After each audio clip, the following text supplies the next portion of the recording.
आवाज news, true voice. आदाब नाज़रीन, आवाज़ न्यूज चैनल पर आपको खुशामदीद। पलवांचा बस स्टैंड के संगीन मसाइल के हल के लिए सीपीएम ने एहतजाज मुनज़्ज़म किया। पार्टी ने बताया कि बैतुल खला की शदीद कमी, गंदी बदबू और पानी जमा होने से मुसाफिर परेशान हैं। CPM town secretary Tulsi Ram ने फौरी निकासी आब की तामीर और सड़क के राब्ते की मांग की। इन्होंने कहा कि बारिश के दौरान पूरा बस स्टैंड पानी में डूब जाता है। मुसाफिरों की सहूलत के लिए शफाफ इक़दाम ज़रूरी करार दिए गए। सीपीएम ने खबरदार किया कि फौरी हल ना हुआ तो बड़े पैमाने पर एहतजाज होगा।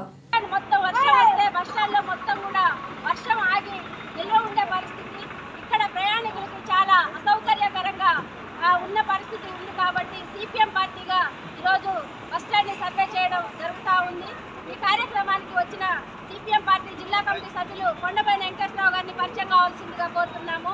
అదేవిధంగా సిపిఎం పార్టీ పాల్వంచ పట్టణ కార్యదర్శి కొద్దిగా శ్రీరామ్ గారిని కూడా పరిచయం కావాల్సిందిగా కోరుతున్నాము. అలాగే పట్టణ కార్యదర్శి వర్గ సభ్యులు వాణి గారిని కూడా పరిచయం కావాల్సిందిగా కోరుతున్నాము. మరో కార్యదర్శి వర్గ సభ్యులు నిరంజన్ గారిని కూడా పరిచయం కావాల్సిందిగా కోరుతున్నాము. టౌన్ కమిటీ సభ్యులు కాంతి గారిని, అలాగే మరో టౌన్ కమిటీ సభ్యులు మాధవి గారిని కూడా పరిచయం కావాల్సిందిగా కోరుతున్నాము. అలాగే మరొక టౌన్ కమిటీ సభ్యులు రాములు గారిని పరిచయం కావాల్సిందిగా కోరుతూ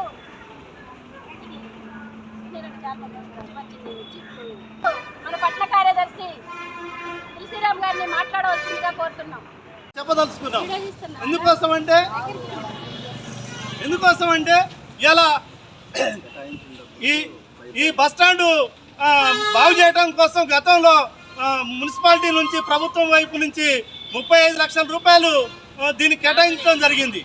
ఆ కేటాయించిన డబ్బుల్లో కూడా ఏదో తూతూ మంత్రంగా 5-6 లక్షలు ఖర్చు పెట్టారు తప్ప మొత్తం డబ్బులు కూడా ఈ బస్ స్టాండ్ అభివృద్ధి కోసం ఖర్చు పెట్టలేదు. అంతేకాదు ఇవాళ ఇక్కడ నీళ్ళు ఆగకుండా ఉండాలంటే, బస్ స్టాండ్ శుభ్రంగా ఉండాలని చెప్పేసి అంటే బస్ స్టాండ్కి ముందు ఇది డ్రైనేజీ సౌకర్యం కల్పించాలి.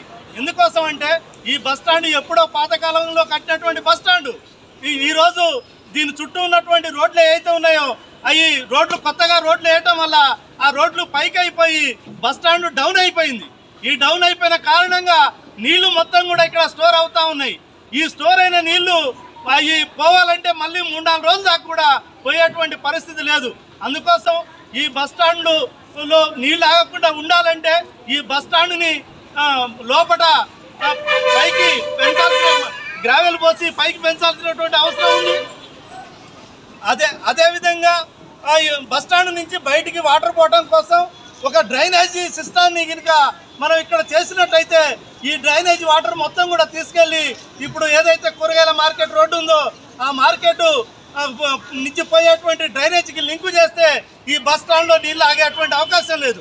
అందుకోసం అధికారులు వెంటనే దానికి సర్వే చేసి దాన్ని వెంటనే పరిష్కరించే విధంగా దానికి నిధులు కూడా కేటాయించి ఆ యొక్క డ్రైనేజీని వెంటనే స్టార్ట్ చేయాలని చెప్పేసి, శాంక్షన్ చేయాలని చెప్పేసి ప్రభుత్వాన్ని డిమాండ్ చేస్తూ ఉన్నాం.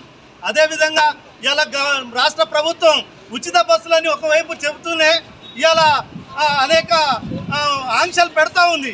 ఇలా ప్రయాణికులకి ఎక్స్ప్రెస్ బస్సులు సమయానుకూలంగా లేనటువంటి పరిస్థితి కనబడతా ఉంది.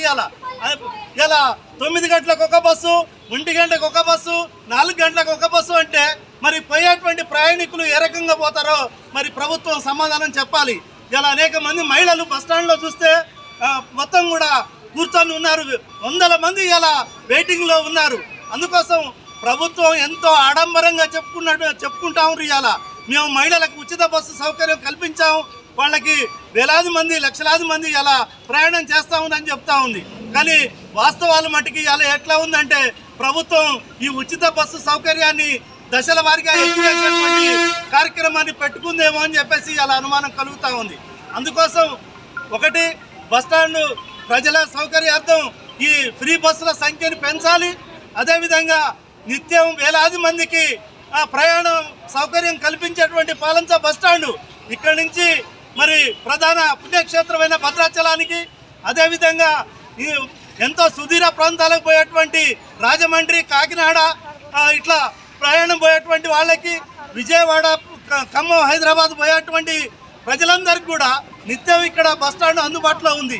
ఇట్లాంటి అందుబాటులో ఉన్నటువంటి ఈ బస్ స్టాండ్లో మరి సౌకర్యాలు చూస్తే మటుకి చాలా ఘోరంగా ఉన్నాయి. ప్రభుత్వ అధికారులు వెంటనే స్పందించి బస్ స్టాండ్లో ఉన్నటువంటి సమస్యల్ని పరిష్కరించాలని చెప్పేసి సిపిఎం పార్టీ పట్టణ కమిటీ డిమాండ్ చేస్తూ ఉంది. లేదంటే రాబోయే రోజుల్లో పెద్ద ఎత్తున మరి ఆందోళనకు పూనుకొని రాస్తారోకో చేయడానికి కూడా మేము వెనకాడం. కాబట్టి ప్రభుత్వ అధికారులు స్పందించాలి, ఈ మా డిమాండ్కి సమాధానం చెప్పాలని చెప్పేసి ప్రభుత్వాన్ని మరొకసారి డిమాండ్ చేస్తూ